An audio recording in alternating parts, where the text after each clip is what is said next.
You say you think the people of Taiwan whatever they want, and it seems to me that the people of Taiwan want independence. So I'm right with you there, brother. Independence for Taiwan. I think one nation, two systems. One nation, two systems. He's repeating the official policies of the United States government. You had it all backwards. Yeah, Hasan's actually an imperialist shill, because that's Anthony Blinken's statement. So what's going on, huh? What is he, a tankie, or is he a neoliberal imperialist? What, Dan? You seem to think that the Ukraine war isn't something America should get involved in. When did I ever say that? Ethan's just firing on all sides right now. I kind of feel like no one else is in on the bit. Like, I feel like Ethan is doing what Ethan always does, which is intentionally shit disturbing. And everyone's like, whoa, dude, no.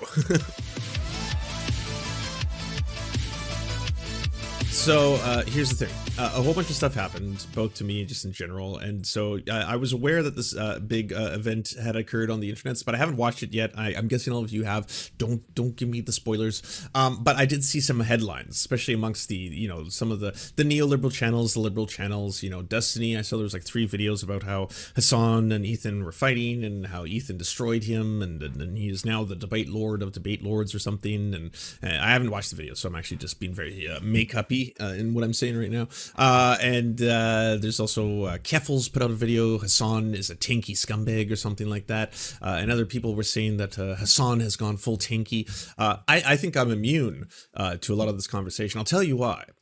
Because I have made the video, the official video, the BreadTube video. Yes, you've heard of that secret CIA-backed organization of BreadTube on tankies. You want to watch it, and here's a shameless plug. Go to youtube.com/theserfstv and then scroll down, and then you'll find that video that I did on a whole bunch of the tankie wars that were going on back in the day, when the tankies were coming pretty hard at me, and I was like, y'all are a weird group of people, unusual, right? Like, it's hard to explain tankies to regular people in everyday life, in normies, right? But I'm like, essentially it's people doing like apologia for some aspects of authoritarian regimes. Like, if you want to have like a nuanced discussion about how, say, revolutions in both the USSR and in China have done both negative and positive things, and while some of the negative things are very horrifying and large scale, as is lifting large vast amounts of people out of economic poverty, but also rapid industrialization does result in a lot of mass death, and then if that is combined with famines, it can result in massive starvations and stuff like that. So like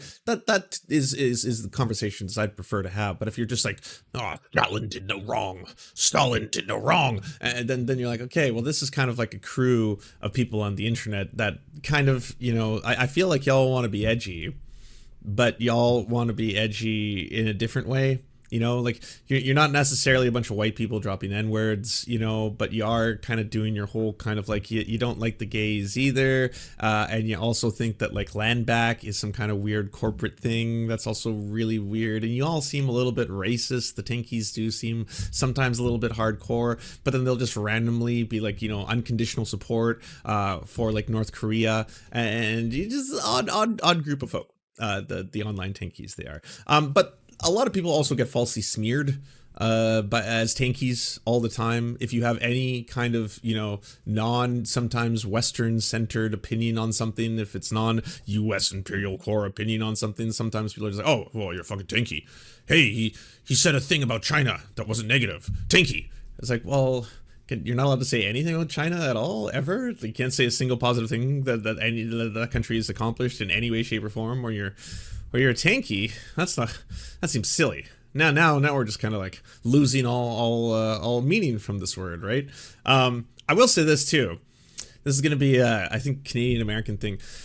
Canadians really don't debate what Taiwan should do anywhere near as much as I see Americans doing that. It's much less of a priority. Don't get me wrong. Canada, as in all things, is both boring and deeply, deeply craven. And they do whatever Daddy America wants at any given time, ultimately, within some reason. But for the most part, they're usually down for the piggyback and down for the ride and all this kind of stuff. So, if America comes out and it's like, Taiwan is an independent nation and we're ready to go to war to secure it against the powers of China, then Canada will be like, and we support you. you in a multitude of ways. Maybe if it's politically not popular to put boots on the ground, I'll say that we support you in spirit and we'll send you some weapons, because we'll make a bunch of weapons up here in Canada. And then there we go. Yeah, we're allies and good buds. Let's keep doing the trades. So yeah, don't get me wrong. They would most likely, a liberal or conservative government would fall in line. Both of them seem to really want war with China. They're big on that as well. But I don't also think there's going to be a war with China immediately, mostly due to you win this one, neoliberals, mostly due to neoliberal economic policy that is in fact making two nations heavily dependent on one another in terms of trade, that usually can result in, if there is a war, it's going to be a cold war. It's not going to be a direct conflict. It's going to be a whole bunch of strange proxy wars in which we're going to both supply and give other factions amounts of weaponry and stuff like that. Anyway, so that's what I heard prior to this. Against China? He wants to like fight against China, but he also kind of wants to like leave Taiwan to China. It's like very weird. He has like a very weird foreign policy perspective on it. Right. The obviously like xenophobic anti-Chinese perspective is like shared commonly by the entire intelligence community, our State Department. Obviously, it's like American policy, but the whole like leave Taiwan or first leave Taiwan alone and then give them all guns. Like make Taiwan like America, where every person in Taiwan has a weapon. How do we feel about Taiwan, Hasan? China or not Taiwan? China? Or is it China or not China? That's the American. What's a tankie? Well, it depends who's using the term, right? But I'd say as a blanket statement, derogatory, usually people on the internet who do apologia for the USSR, for Stalin, for everything, right? Like the Stalin did nothing wrong, the gulags were based, or gulags were based, kind of stuff. That's usually what I associate with tankies. But there's also a section of the internet, especially liberals, where anything to the left of them they call tankie, right? Like unless you're doing complete and utter support for every single thing the United States does in all its endeavors, then fucking tankie. Oh, tankie ass take. Oh, fucking tankies. Policy, whatever the American policy is, whatever the American perspective is. What's your opinion? You really won't say? No, I'm saying it's like one country, two systems. You know? No, it's not. It's two different countries. Really? Taiwan and China. Is that according to American foreign policy? No, what's your opinion? What's your opinion? Taiwan independent? My opinion. I do like the music. Come on, they're having fun with it. All right, they still seem frenzies. On Taiwan is that Taiwan is the Chinese concept of Taiwan should remain in the hands of the people in Taiwan who so therefore it's independent. Who, for the record, for the most part, just believe to not disrupt the ongoing relations with. Why are you being China. so carefully footed around Because this? I know that there's going to be a subreddit. Issue. There's going to be a subreddit post with like 1 million fucking comments being like, Hasan wants everyone in Taiwan to be killed because he loves China. He's a Xi Jinping. That's stooge. what I heard. That's what I just. I mean, he's not wrong. I bet if I went on Reddit right now, Hasan is a tankie is probably going to be trending in a couple parts, couple corners. It's already over. You asked me that question, like in jest, and it's gonna. No, I was genuinely curious what you think about it. I guess I'm gonna have to give opinions on this, right? Yeah. Right after a word from our sponsor. Are you having trouble having movements? Do you have harder than normal stools? Well, perhaps it's time for you to go a little bit soft. That's right. I have a product just for you. It's called Coffee. Yeah, and this is Lance brand coffee, the finest of coffees. It'll move right through you. That's actually not bad for a generic brand. Yeah. In terms of my idea of imperialism and my kind of guiding star when it comes to a lot of this stuff is that I usually like to listen to what exactly the people of an area, region, and or nation state say. And when I look at poll after poll after poll after poll when it comes to Taiwan, it seems like the people there overwhelmingly still want the status quo, as in not to rock the boat, as in they probably don't want two powerful nations, the United States and China, constantly trying to determine what they're going to be doing next, because those two nations could potentially go to war with each other at any given time. Seems like they're a lot more, can you fuck off and not rock the boat? Please, can we stop doing this thing over and over and over and over? We understand it's complex. It is an unusual situation for the US both to be using us as a military base and filling us with weaponry, and also we are technically considered part of Greater China, and that is recognized by the UN, the US of A. At the same time, it's weird. We know it's unusual, but at the same time, let's do a poll. That's what the results are in, and I kind of feel like a lot of people should probably be respecting what the people of the nation itself want, rather than to consistently debate what they want their own geopolitics to kind of look like. And also, I will add this. It seems like a lot of people who really get intense for, you know, wanting to liberate Taiwan immediately and looking for Taiwanese independence as of right now, as an American, by the way, even as an American who might not have, you know, direct, you know, lineage or family in this conflict or anything. But I do want to say this, that, you know, they have to be liberated at all costs kind of stuff. I don't see as much local support for things like land back. I don't normally, because like you see, there's a lot of struggles in which there are both sovereign nations, and there's a lot of documentation that has been agreed upon with sovereign nations, for example, that has been also agreed upon in courts. And then if you look to Canada, there's been victories at the Supreme Court of Canada level that have agreed, yes, in fact, this actually belongs to these people. This is a sovereign nation. Here's a land back. And that's something that domestically, I certainly could work towards and help and focus and try to bring attention to, right? A similar, if you will, call for, let's say, autonomy. The autonomy of a nation state. And I know it seems complex and weird, and a lot of people get a little bit confused because they're like, yeah, but you can't just have that. It's already inside the country. Canada's going to look all weird if you have a whole bunch of just like nation states inside of a nation state, right? Just got to keep it whole. But again, that's kind of one of my perspectives on this, is that when I see polls by the Taiwanese people, it seems like the de facto situation is what they want there, right? I think that Piker am using a gun. I think that overall it's contemporary history is complex. At the end of the day, if the Taiwanese citizens would ever put this up for a vote and we're like, we want to fucking be an independent nation, it's up to them. You know what I mean? They You already can't. done that? No, There's there is no. No, what Hasan said is true from everything I've read. The most people in Taiwan nowadays support just keeping the status quo, like the kind of But they're strategic they're- ambiguity of The what's overwhelming going on there. majority, the overwhelming majority's consensus opinion is that they don't want to disrupt relations with China, and they also, like, obviously if it was The pro-independent DPPs leading the presidential election, well, then in the future we could see another poll that is released and another party that is elected, and if that's what the will of the people becomes, that's what the will of the people becomes, both publicly. I'm saying, as of right now, and in terms of every single time I see the populace of that nation polled, that is the actual reality. a situation between like full-blown independence versus like becoming a Chinese state. And one of the things that like really fucks with me in the middle of this debate is like, who the fuck is going to suffer if there was an actual direct conflict between, you know, both America supported Taiwanese troops and you know, greater you know, Chinese soldiers? It's going to be a lot of people in that nation dying, you know, in the midst of all of this. I think it's one of the big reasons why you do see polls that are consistently saying that yes, they want to remain de facto as it is. Becoming a part of the Chinese Well, state. do the people of Taiwan like pay taxes in China? Like, do they vote? I don't know. I don't know if they the even have exact elections. details of that. Do they have like travel status in China? But the thing is, like, as far as Chinese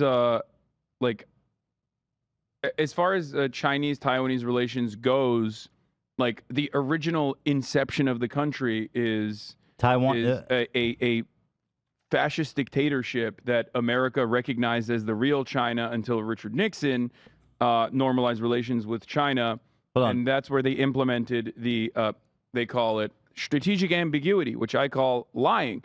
Hold on. This says that the current administration of Taiwan maintains that Taiwan is already an independent country.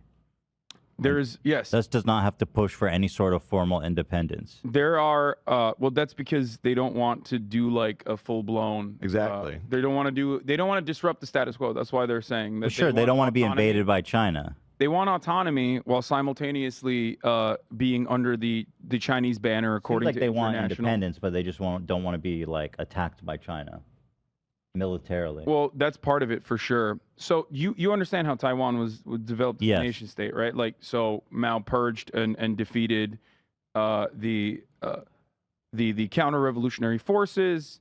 Taiwan As Taiwan election heats up, young voters flock to third-party candidates. A summer campaign heats up ahead of Taiwan's January 2024 presidential elections. A competitive three-way race is taking shape, which an analysis say could make this ballot different from previous ones, where relations with the island's big neighbor China typically cast a long shadow over other campaign trail issues. Youth voters could also play a more crucial role. This election may not be a straightforward referendum on China politics as it used to be. Taiwan has had 3 peaceful transitions of power since holding its first presidential election in 1996. Every race since then, the issue of building closer ties with China or consolidating Taiwan's own identity and sovereignty remains a key focus. And in this election, the issue is still there. The ruling Democratic Progressive Party has been highlighting the importance of safeguarding Taiwan's democracy and reducing China's economic influence on Taiwan, while the China-friendly opposition party, Kuomintang, has long advocated for closer economic ties to Beijing. However, to distance itself from the China factor, a third party, the Taiwan People's Party, has focused its campaign on the agenda of ending political division in Taiwan. If the DPP wins the election, the political dialogue between the two sides of the Taiwan Strait will remain very difficult. But with the KMT government in power, cross-strait economic and trade relationships will most likely improve. However, Sung thinks that if a third-party candidate can prove himself to be a viable option, it may suggest that there is a desire at the grassroots level to see a presidential election in Taiwan be more than just a referendum on political parties' China policy. Has been a larger part of like China historically, and the original Taiwanese claim was that the entire mainland China belonged to what is now known as Taiwan. And that was the American foreign policy position as well, because, you know, China was communist and Taiwan was a fascist military dictatorship. So they were like, oh yeah, we're just gonna completely ignore China until Nixon normalized relations with China. And then Taiwan became a democratic country, of course, with still Anthony a lot Blinken stated, "We remain committed to our one China policy with 3 communiques, the Taiwan Relations Act, the 6 assurances. We do not support Taiwanese independence. We made that clear. We've made that clear that we oppose any unilateral changes to the status quo by either side." Anthony Blinken, 2022. That seems pretty clear. Reactionary opinions overall, but like that's gone away in recent years. I think the younger generations have a different perspective on the matter. But overall, like historically speaking, Taiwan and China being the same country, it has been around for much longer than, like, as Elon Musk said, Hawaii being an American state. Much, much longer. Taiwan is already independent. That's what I'm saying. People don't want a formal declaration just because they don't want a fucking war. But they're not wanting to be Hong Kong and be consumed by the Chinese party. They don't want to be Hong Kong? What happened in Hong Kong? Am I saying the right place? No, you are independent.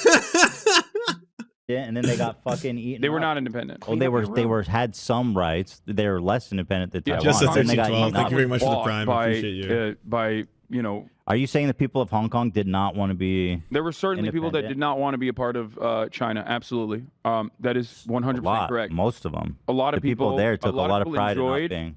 A lot of people enjoyed having Western civil liberties, while simultaneously like being in a unique position. But now that China already does regular trade with the rest of the world, because like at a time in Hey, Grizzly Guy, thank you very much for the 200 biddies. Appreciate like the 90s, Hong Kong was Ethan isn't that rich? No, Ethan's extremely rich. What are you talking about? seen as like this prosperous middle ground.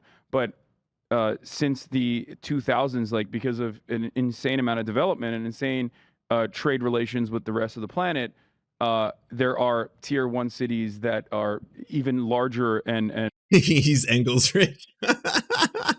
and have more economic activity than Hong Kong in and of itself. And there was always a timeline where Hong Kong was going to be given back to China. Now, thanks to Lance and the mods, I'm slowly radicalizing my partner via these streams. Hell yeah. Nice. They just accelerated it by like 2 decades, if I'm not mistaken. Because that was a lease on Hong Kong. Mm-hmm. So the people of Hong Kong, there were certainly a lot of people in Hong Kong that did not want to be a part of the Regardless of Chinese state. But overall, if you look at the situation in Hong Kong right now, it's like they claimed that it was going to be devastating, and that has not happened. What I would really recommend to people, that was a really good perspective for me from, this is a leftist podcast, run by Robert Evans that I plugged way too much for free, by the way. Robert, give me some fucking money. I've plugged your podcast so many times. But anyways, Robert Evans podcast. They've got a couple episodes on Taiwan and the history of it. And a lot of, obviously, I would say authoritarian leftists do have a blind side for it because they've kind of, their worldview, right? This is not Hasan's, by the way. This is fucking the Jackson Hinkles, the Caleb Maupins, the Spanky Tankies, all those kind of people. They've got this idea that America bad, China good, and that's basically how they govern a lot of how they see the world and their foreign policy, right? It's just reducing everything to those kind of things. And in this podcast, it does go into a very long history about how this is, again, an area that had indigenous peoples. Those indigenous peoples were obviously decimated by the Han Chinese and their regime before becoming, after that, a Dutch colony, being completely colonized and once again absolutely devastated a lot of the local population and the indigenous peoples, and subsequently a lot of the horrifying things that were done by Chinese dynasties to the local people of that island. In the same regard, you would look towards any other form of colonization, the same thing with like the colonization of the North American countries, stuff like that. And that part of it is never really explained when you start at this timeline that we do now, which is just like America bad, China good, or China bad, America good. Whatever perspective you're trying to just this is basically my guiding compass, is that one country is going to do a really good job of controlling everybody by, putting democracy and freedom into all of our classrooms. The other one is going to do the bad things. Happened. Not that we know of, because they have no freedom of speech anymore. Okay. They can't talk. They lost that their part right. is true. You're right. What are we going to learn from that? I will not. They have secret prisons, I bro. do not agree with China's social or civil liberties policies. I do not agree with that at all. That's why I don't live in China. I live in America.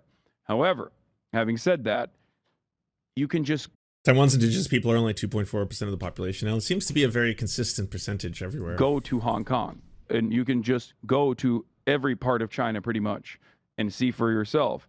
This is no longer like the North Korea style hermit kingdom where like no information comes out. Like we have regardless, we have a shit ton of Chinese people that live in America. And regardless, bro, it's not that China. They had rights. They don't have rights now. They lost a lot of rights. But whatever. I mean, you're. This is interesting that you're very soft. You're very soft-footed around the issue of China. You love China. I think China. If you love China so much, why don't you marry it? I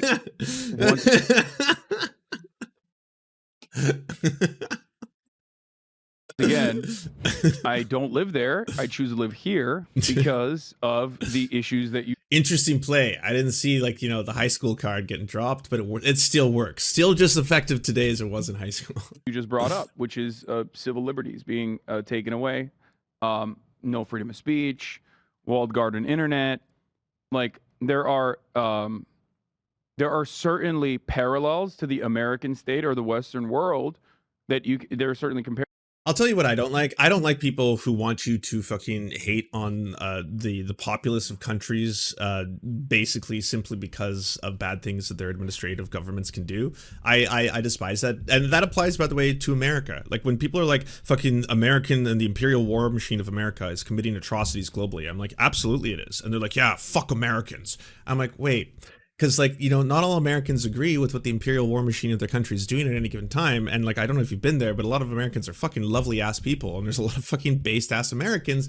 I don't get that idea of just being, as a single brush, being like, fuck them, kind of thing. But the same thing applies to Chinese people as well. And I've been to China. I've traveled there, and I've met tons of people in that country. And, again, not a lot of them are just unilaterally all in lockstep being like, oh, yes, we support the CCP and all of its endeavors and stuff. A lot of them, especially younger generations, speak about a whole bunch of different things and ask you a lot of questions. And again, incredible people. It doesn't matter what country you're a part of. It's usually that the ruling class of those countries are also going to dictate large swaths of it. Like China, I'm sorry, it's not a communist country. It is a fucking printing billionaires faster than any other nation on the planet right now. Their economy is going to surpass the United States eventually. It is the fastest growing economy in the world for a reason. And then they are just a capitalist juggernaut, right? So I don't like people who are just unilaterally going to be like, China bad, everything that is done bad. And then it's like, well, so we can't take any fucking lessons from some of the things that it's accomplished? What about like lifting millions and millions of people out of poverty? And then also they've done a lot of really fucked up shit too that I disagree with. I don't agree with having an authoritarian clampdown on the limits to which people can understand the world. Like, it's fucked up. It's Black Mirror shit to me to be in a country, and I tested this, where you cannot learn about what happened at Tiananmen Square. That's very scary. It's dystopian almost, right? And that is the reality. There is no way, unless you're going off into VPNs and stuff like that, but on the general internet of the country, you cannot really directly learn what happened there. They have a really good censorship policy over that. That shit's scary. That shit is, I don't want that, you know. I want to be able to teach history. I want to be able to teach about authoritarianism. I want to be able to teach about clampdowns on civil disobedience. That is important to me as well. So there's fucked up shit, bad shit, but like any single time someone in any respect is just slightly like, yeah, I agree with what you're saying. Also, by the way, high-speed trains are good and cool, and maybe America should have more high-speed rails. You know, they're kind of really kicking our ass in that one. So trains good, authoritarian clampdowns on history bad, right? Comparisons that you could make. Sounds like you're soft on China, Lance. Right? And now, why don't you marry it, Lance? What? Yeah, you going homo for China? What's going on here? But overall, that kind of mechanism of control is one that I do not appreciate personally, which is why I choose to live here. But as far as like cruelty, oppression, like what you're talking about with respect to Hong Kong, the promises that Western media overall made about like how China was going to crush Hong Kong under its like ruthless, oppressive thumb has not happened. I don't think that was the point. I think the point was just that there's whoever was, you know, vocal about wanting to maintain certain rights in Hong Kong was probably thrown in a secret prison and never heard from again. I mean, certainly there was political dissidents are definitely not the political best. dissidents are definitely like taken out back. They're not killed or anything, but even then it's like completely They unacceptable. take a walk and, you know, they go for a beer and they don't come back. You know what I'm saying? They're not good on that stuff. But oops, I was gonna say, like, I would never get on the other side of that one. I would be like, yeah, you're totally right. That's all there is to say about it. It really fucks if there's suddenly a massive crackdown and there was a bunch of student protests and that was happening because, again, there's an authoritarian government trying to crack down on elements of freedom, speech, democracy, stuff like that. Yeah, you could fully be like, yeah, that's fucked. But well, anyway, I was just curious. I didn't mean to open a can of worms, but you say you think the people of Taiwan, whatever they want. And it seems to me that the people of Taiwan want independence. So I'm right with you there, brother. Independence for Taiwan. I think one nation, two systems. One nation, two systems? He's repeating the official policies of the United States government. Like, you had it all backwards. Yeah, Hasan's actually an imperialist shill, because that's Anthony Blinken's statement. So what's going on, huh? What is he, a tankie? Or is he a neoliberal imperialist? Israel and Palestine? Oh my God! You don't want to go down that rabbit hole. Come on. I'm just fine. Ethan asking all the fucking, you know, very, very tepid, non-controversial topics, getting right to them. You know, the stuff that doesn't piss anyone off. Yeah. Fucking with you. I'm just trying to get you. That part is like literally. I mean, that is a. I mean, that's an advocacy in the opposite direction, in my opinion, where independence for Taiwan. You heard it here from Hasan. Because remember, like the overwhelming majority of people living in Taiwan are still Han Chinese. Holy shit. Mexico is on track right now to elect not only its first female president, but its first Jewish president in 2024. Oh no, America. So much anti-Semitism and so much fucking like xenophobic hatred towards Mexico is now going to ramp up. And women hating. Oh no, America. You need to chill. America, chill the fuck out. I already see you frothing at this one, okay? Chill the fuck out, calm the fuck down, please. Therefore, despite the fact that it's a separate country, it's still like the same people. The language is the same. People will say Ukraine belongs to Russia for that exact reason. I don't think Ukraine belongs to Russia because Ukrainian Ukrainian nation state, the Ukrainian nation state project, there are similarities. You're not wrong about that. But the Ukrainian nation state project, as a well-defined nation state, has always has And she's been going to around blame for Mexico for the space lasers. much True. longer than like Taiwan being an independent nation state. So the people's entitlement to freedom. Like you can make a better argument for just- Crimea being a separate country but, than like. but what I'm Ukraine. hearing is that it's just a function of how old their culture is, how entitled they are to freedom. It's not. I don't think that it's like those two concepts are not the two concepts at play here. Like So- it's not like entitled to freedom versus what was the other thing that you said? Well, it just seems like you're talking about like their they have some kind of national heritage or identity. Well, the thing that I was mentioning there, the reason why I mentioned that is because you were talking about making a comparison between like Israel Palestine, No, I being was that being more being that silly like about yeah, that. being the same people, I think makes that kind of, especially existing under the construct of having like one nation state regardless with freedom. It seems like Ethan's trying to poke at him for some reason, and hopefully he's not becoming a DGG head or something. No, I don't think it has anything to do with that. I think Ethan is kind of, I don't know, on some level trying to make content. It's kind of the vibe I get. Because like he's half joking, half serious in a lot of the things that he's asking. They're using sound effects and stuff too. Travel in between. It's literally like a mile off the coast. Yeah, it's content. You know what I mean? Exactly. Of China. Having all of that factors into like whether there's going to be assimilation or not. And there is no need for assimilation even. They have like normal trade relations with Taiwan, you know what I mean? It's like that's why it's considered to be a delicate political conversation, but one that currently the current system benefits both. And so if places. China takes military action against Taiwan, as some people speculate may happen. Yeah, I mean, that would not be good. I don't think that would be good. I think that would be really, really terrifying. It would be disruptive for the entire global economy as well. And the Right, world. but I'm just Yeah. mean like from whose army are you joining? that's, that's what I mean. My vote's content brain. I feel this is a content brain. Front line are you fighting? I'm fucking moving to Taiwan. I'm moving to an This is undisclosed conversation. location. I'm moving to an undisclosed location. I'm on the front. I'm gonna be on a fucking line. ship. Whoever has the streaming. best computer chips, I'm fighting for. Okay. I'm a chip boy Oh. myself. Hey, that's going to be an easy, consistent foreign policy to follow. And it'll change over time. It'll always be interesting, depending on how the global economy is working and resource extraction and where we're getting them. A lot of our lithium is going to play a big role in that as well. So, hey, at least you have a moral compass because you've grounded your axioms. A lot of other people might be like, well, I do have principles rooted in what I find is the most utilitarian approach, what is going to maximize, let's say, the best possible outcomes for the most amount of people. But it's like, nah, microchips. Like seriously, who's ever got the best microchips? You are virtuous. You are the cause. You are the holy war, as some might say. As long as you get them microchips, I want the fastest processors available at all times.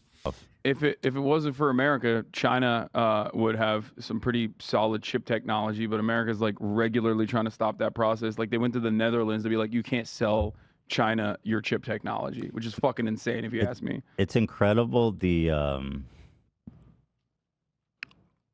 the takes in chat, how many people are like, just the polarization of this topic. It's fucking insane. Well, of course there's going to be polarization on the topic because the American media has been gearing people to be across the board like vicious no matter what to any foreign adversary, China being the main foreign adversary now. So people are going to be very passionate in their defense and start saying, we care about the people in Taiwan. You're not talking about the people in Taiwan. You don't care about them. It's the media. If it weren't for the media's propaganda, people would not be siding with Taiwan. Yeah. I mean, think about it this way. Why the fuck does no one care about Yemen? You know what I mean? Why? Because Saudi Arabia is the one, our ally, Saudi Arabia is the one doing the genocide in Yemen. And you never see people get this passionate about Well, I think- Yemen. You I don't see think people get this Taiwan passionate is about more- Syria. I think Taiwan has more relevance to the United States, like in terms of economical, and social. Yeah, that was developed. Well, that's only designed- natural that people. Yeah, but that one's kind of sad. You know, we shouldn't be judging our global conflicts on whether or not it benefits us the most, right? It's like, yeah, a really bad thing happening over here too to a lot of people. It's like, yeah, but they're allies. People would care more about something that affects them more. I don't think Yemen. Yeah, and I'm not saying it's right or wrong. I just don't think Yemen affects. But it's still people. There's still people that are being mercilessly slaughtered, whereas no one is being slaughtered in Taiwan in a similar capacity, and yet there are way more passionate because. I'm not saying it's like right or you wrong. said, I mean, it is designed to have this kind of. And you think that if the only reason consent. people care about Ukraine is because of the media? Absolutely, 100%. Nobody would care. Yeah, of course. Did anybody care about Georgia? Yeah, that's a great Probably, question. I don't know. No one gave a shit about Georgia. That's crazy. Hold on. Well, I mean, what about in Europe? They seem to care about Ukraine a lot. It's the similar principle. Media is still media everywhere around the world.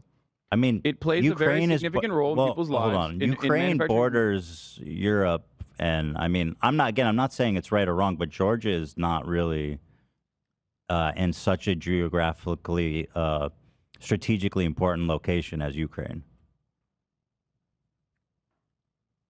Okay. Well, I'm just explaining why people might care more about Ukraine than Georgia. And I'm not saying it's right or wrong. I'm just saying still why. people. It's the people I'm that not are being saying ruthlessly it's not people. slaughtered. I'm just saying because your theory is that the support for Ukraine and Taiwan is essentially manufactured, that it wouldn't exist. It shouldn't exist. Outside of the Anglosphere, including Canada, the media is very different. Oh, absolutely. Yes. If you start looking at news sources from other places, their focus and the way that like entire conflicts are positioned is entirely different. That makes perfect sense though, right? We do live on a rotating marble. I'm not saying it shouldn't exist. I'm simply stating that. Yeah. I'm simply stating that It's manufactured. the People only care tremendous about amount- it because they've been tricked to caring about it. It's not tricked, but dude, like, normal people don't think about foreign policy. Are you saying that you don't think that normal people's opinions about like international? I mean, he's not wrong. There's definitely a lot of topics where I'll bring it up, and then I'll be like, "Oh, have you been listening about this conflict and what just happened recently here?" And have you been paying attention to the flooding in Libya, for example, and what the remnants of a lot of the NATO intervention actually has left crumbling infrastructures and leading to mass death and stuff. They're just like, what? No, I haven't heard about that. So I saw something about like. Isn't there like a singer who did the bad thing with like a stripper or something? I can't remember. I don't know. People don't like her as much, but maybe that never happened. I can't. Something like that. Yeah, that's basically I think the last thing I read. Matters are shaped by what they see on the news and what's prioritized. I'll give you a better example. Of course it is. Hold on, because I'm being double teamed now, so I need to speak. Okay. Of course it is. But this implication that you're like, if you say nobody cares about Taiwan or Ukraine because of the media, it implies that, the support for those two countries or care for those two countries is like, manufactured. That it's really not sincere. That's what. Oh, I don't think it's manufactured and that people artificially care for conflicts for the first time. I think it amplifies those stories, and there's no question about that in the media way more than it does other conflicts. How often are we hearing on a daily basis on what is going on in Palestine in mainstream media? Whereas you will have a daily dose of like Zelensky's arrived here, Zelensky's spoken to so and so today. The Prime Minister of Canada is meeting with Zelensky. Tomorrow, Joe Biden is meeting with so and so. Like there is a consistent front page headline when it comes to that conflict as compared to other conflicts, and I agree. Like the idea of bringing up Yemen is a good point, because like when I try talking to people about Yemen, they oftentimes are just like, what part of that are we involved in? It's like, well, we do provide a lot of military support to Saudi Arabia, and there is one of the largest, if not the, I mean, maybe comparable to Afghanistan, but I think right now it is the largest human rights crisis in terms of children starving on the planet. on the planet, and we keep forgetting about it, but that problem isn't going away. That is the largest, like, if we all lives are equal, all lives matter, everyone in the planet has equal value and worth, that's where the most kids are starving, and second might be Afghanistan right now, and then other places that we involve ourselves heavily and also are suffering immensely, places like Somalia, for example. We could be talking about that entire conflict and the involvement of a whole bunch of different NATO states in this kind of, like, neo-colonial setup that we like. It's a lot of shit, but you often don't, and this is not to diminish any of the suffering and or reality that people should be paying attention to Ukraine. Absolutely, it should be in the media. I'm not disparaging that Ukraine as a story should be in mainstream media. It's more that is the story that you hear about more so than other global conflicts, suffering, and strife. There's no question about that. You jumped to that. Nobody I'm said. sorry. No, but- I am saying No, that. yeah, he is saying that. Dan. I'm saying that the support for the overwhelming majority of Americans, Yeah, for any manufactured, country not that authentic. any country that the United States of America has a genuine interest in, is manufactured in either direction. It can be manufactured carelessness and inconsideration, like being inconsiderate and ruthlessly violent at certain points, which is the example I was going to use with 9/11 and what we did post 9/11.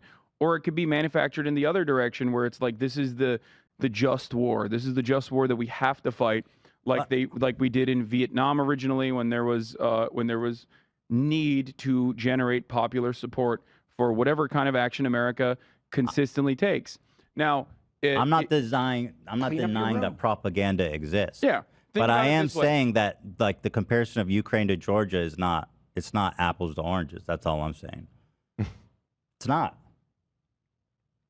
What what do you mean by this? That Ukraine borders like mainland Russia or Europe. Okay. Europe cares a lot about it. Okay. I would say that it's probably more. I would say that in Europe, there's probably more of a not controversy necessarily, but it's a more divisive issue in I think Europe than it is in America, most likely. It's also like, not the best look, precedent when like tyrants start land grabbing in Europe. Generally I don't doesn't disagree have a with good that. precedent. I agree with you. I think that And so I understand why people don't like completely the Ukraine thing. unjustifiable, and it's also, even if you're like pro-Russia, pro-Vladimir Putin, anti-NATO, right?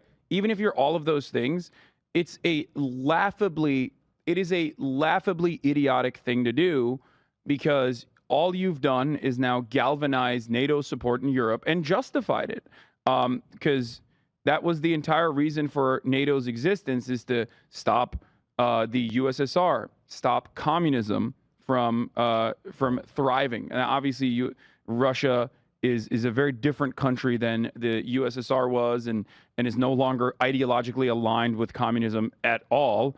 It is a state that Western capitalists basically redesigned and propped up oligarchs, including people like Vladimir Putin. So, despite all of that, it's still utilized as a protection. We need more voices we need more voices like Arun on the subject, going on talks on big platforms like Hasan. Yeah, you also need people like Hasan to, I guess, like, that's kind of why I like the premise of The Leftovers, is because I think that a lot of the crowd of Ethan's, for example, I mean, a lot of those people came up and grew up with Ethan and H3H3 becoming super famous initially because of a lot of, like, jokes, edgy humor kind of shit, that era of the internet, and now that they've pivoted so much into politics, not just like as of recently, they've been doing this for a long time. Like, he, back in the day used to have Jordan Peterson on all the time and stuff like that, amongst other guests. But now that they're actually taking some of it seriously, there is a big benefit to having a lot of ideas for the first time be heard by a large audience who normally might be what people describe as normies, getting some of those ideas into the heads of normies. That being said, yeah, like, I can't say that I'd agree with everything. I know that Ethan is obviously trying to, like, set up a bit of a conflict here, but even then, if someone's talking about Hong Kong, I mean, and I know Hasan disagrees because he's had streams on it, you can just straight up, you'd be like, yeah, of course, unilaterally, I don't agree with the suppression of, freedom of speech and then the student protests in that country. Racket that, but also I don't think he's said anything so far during the course of this that means that he's like a fucking tankie sympathizer who loves China and is working for the Chinese government to the CCP and all this. Like, what? you basically justified its existence of by doing such an unimaginably cruel, inhumane, unjustifiable act, invading Ukraine. So it's a strategic blunder, even if you're like pro-Russia. I do or think that whatever. I just think people are capable of caring about it without Well, I mean, I care being about like, it. you know, I care about it. people can I sincerely care about it, even though, you know, you think it's unfair that people didn't care as much about Georgia, you know. That's my point as well. It's not necessarily just not caring about Georgia. My opinion on this is that we, as a nation here in America and all around the world, are not immune to propaganda. No. As a matter of fact, every piece of information that we analyze has a great impact on our decision-making process, and therefore, doing a full media blitz on any particular issue is usually going to yield these kinds of results and this kind of support, which without that kind of media blitz would not exist. Does that make sense?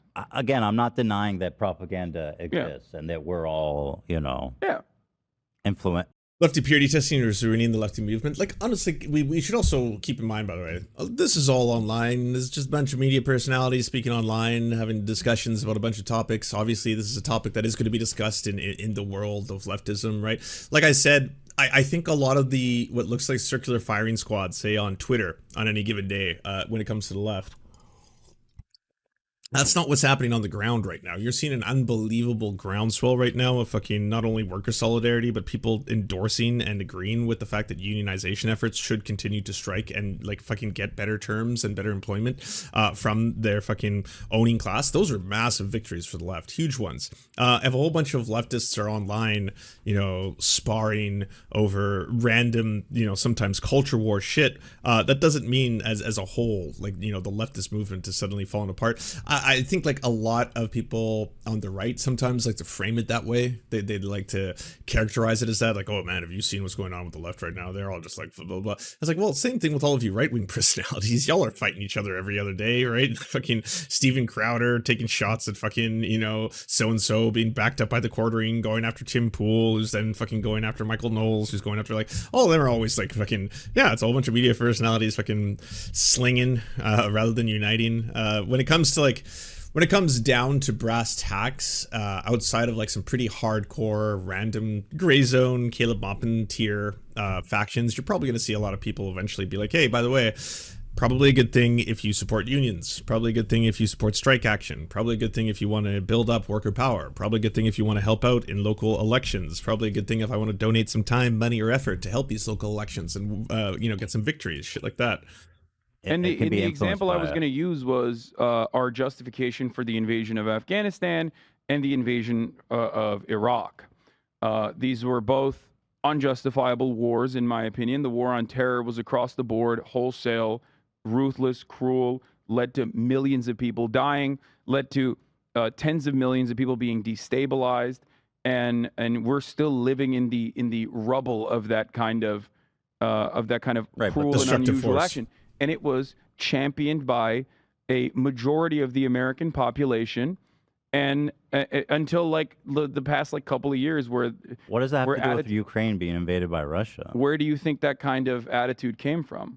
Okay, where do you think that justification came from? There was $1 billion industry. Same thing, man. Ukraine was invaded by. These clowns are not leaders. Well, yes, absolutely. Don't, myself included, I'll throw myself in one of those clowns. Like, media figures are media figures. And if they're not transparent about that, please don't trust them. Someone who is an entertainer on the internet, on a stream with a webcam and some lights, make sure that they're telling you that they are an entertainer on the internet with a webcam and a stream and some lights. Because if they're dangerously tapping into what you are doing right now as part of revolutionary action, that's, yeah, yikes. No, this is, you're watching a guy do a show where he sometimes likes to laugh and entertain you. I mean, if you can walk away from it and learn some shit, oof, that's awesome. That's better than other forms. No, it is exactly the same thing. It's literally a tyrant grabbing land in Europe. I agree with what you're saying. My point is, is that propaganda exists. Yeah, I know. No, my point is that Americans think that they are independent thinkers, and yet they are motivated into believing things no matter what it agree is. that It can be a just cause. I agree that It can be a just cause in the situation where you're supporting Ukraine and Ukrainian independence, which is an independent nation state. You know what I mean? It's been an independent nation state in the aftermath of the dissolution of the USSR. It's been an independent nation state. You can't just like turn around and be like, all right, it's mine now, right? I agree with that. And that it can be seen as a just war, an understandable war. It's not even a war that the Ukrainian people wanted, right? But having said that, the American support, the full-throated support, is absolutely It doesn't seem like there's full-throated support. There's a lot of people that don't support it. There's a very diverse opinion of if you people looked on at Ukraine issue. polls in the original invasion, the amount of support Seems like was, there's a lot of conservative people who are like Putin simps, and then there's also a bunch of like lefties, like I don't mean that derogatory. those aren't real who leftists. aren't like who are like the guy we were speaking to, the communist professor. Bridger Wolf? Yeah, who's like kind of he people like him are also very anti-Ukraine in general. I don't know his entire perspective, He doesn't but seem very I don't bullish. think you can I be didn't know pro. If you are offering even critical support to Russia, or not Russia, but like Vladimir Putin in general, I don't think you're doing the right thing. I don't think know that what's you've his got, position because he didn't really flesh it yeah, out. but I he- think he you're went there a little lost in the bit. sauce. I think you're lost in the sauce in the sense that Me or him? no, like anyone that is like, oh no, Vladimir Putin did the right thing. He has to have this. I don't like, think people are righteous saying that. conquest. I think what I hear is like Ukraine, Zelensky is also, you know, a shit starter, and it's their problem that we shouldn't get involved in. I don't know. I think there's a lot. There are Wolf was people crying about who, like, anti-Ukraine. Yeah, claim well, I to mean, so be is majority report. Lots of people have socialists criticisms or of even communists that the are aid like programs. Defending. That's Vladimir different than Putin, saying but that you're they're pro-Putin. marginal. What, Dan? You seem to think that the Ukraine war isn't something America should get involved in. When did I ever say that? Ethan's just fucking firing on all sides right now. Didn't you say something about like, you thinking Vladimir Putin looks good with his shirt off or something like that? I can't remember. Just based on what you were saying about Georgia. No, we were having a discussion about how media shapes narratives in the United States. And I was saying that, again, I'm not talking about in Europe, I'm not talking about in the rest of the world. In the United States, the Russian invasion of Georgia was a non-story. Nobody gave a shit here. But it's different. And it is different. There's difference. It was a sovereign nation that Russia invaded. What are you Because talking it doesn't. about? It's not. It doesn't have the same proximity or the same importance within as Ukraine, I think. Right, but we're talking past each other like that. I'm not. Yeah, I'm not, Ukraine is more important Dude, to the United know- States strategically. That's why it gets attention. We're saying the same thing. Yeah. Right. Well, okay. We're I know agreeing. people are influenced by the media. Right, but you were saying you think I kind of feel like no one else is in on the bit. Like, I feel like Ethan is doing what Ethan always does, which is intentionally shit disturbing. And everyone's like, whoa, dude, no. that people, Are feel this allowed to way. care about things genuinely. also, Nobody's saying Nobody's that they're not saying allowed that you're not to. allowed to. I mean, no, not allowed to. But Hasan was saying What was I saying? that it's a manufactured support. It absolutely is. Yeah, and Dan, That is something that the U.S. media does. They Yeah. manufacture support for you U.S. foreign You were policy. saying I jumped to conclusion. I'm not but saying then- that I'm not saying that all U.S. foreign policy is bad, but I think it is whatever. unquestionably This true that the conversation's U.S. media crafts people's. Of course. Yeah, it crafts dude. the narrative. So what is the disagreement then? Like, what have I? Maybe I'm not using the There's appropriate the language. implication that support for Ukraine or Taiwan is not authentic. Right, that you're Which is purely what you falling for agree. U.S. propaganda. That's not do- necessarily I true. do say agree with that, yeah. And then you, Dan, said, I don't think that and that the- was and necessarily the true. examples I Okay, use, so and the just make- examples I just- use are always like, America has what 800 military bases all around the planet. We have our Estimated. hands in everyone's pockets, right? And there's active conflict happening everywhere around the planet all the time, and the United States is involved in it. If you are not thinking about it, if you're not thinking about something happening specifically, that is because, for the most part, the media has not covered it. For the most part, the media is. All right, I'm over it. Let's move on. And I think that I don't want to talk about it strategic. anymore. That is deliberate. That is by design. It's like just not even fun to watch probably at this point. So is that it? Or do they get back into it? No, they get into the hand jobs. Tim Pool outraged again. Beetlejuice. I don't think that was as bad as a lot of the internet led me to believe. I think they were actually just having a discussion about a lot of things. I don't necessarily agree with all the points raised, but like I don't think that was necessarily like 2 hours of Hasan praising China and telling Ethan that he was an imperialist war pig, at which point Ethan pulled out a gun. It was the most intense moment of both of their lives. Do you enjoy the Serfs but prefer not to have to use your eyeballs? Many are saying this. Well, we've got the solution for you. It's the Serf Times in podcast form, available on most major podcasting networks now. If you enjoy it, please consider leaving a good review and feedback because it really helps the show out, apparently, and it's free, just like the podcast.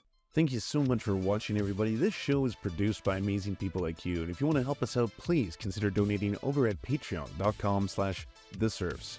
The show is made possible thanks to Amazing Fletch, Anna Loves Riley, Ariane McCarthy, Cheryl Alvarez, Doug Cady, Everything Important, Hagbard Celine, Lamidia Panza, Matthew Scarborough, Multimondi, Omni, Peanut Butter Blondie, Political Pappy, Quiet 185, Rachel K, Riley and Anna, Roller Dragon, Ruby K, Sir Nickus, Spinach Monster, Stellar Vision, Sebastian Demo, Tech Tink, Trevbot EXE, Words Greenwood, and not to mention all of the amazing and fabulous people you now see before you.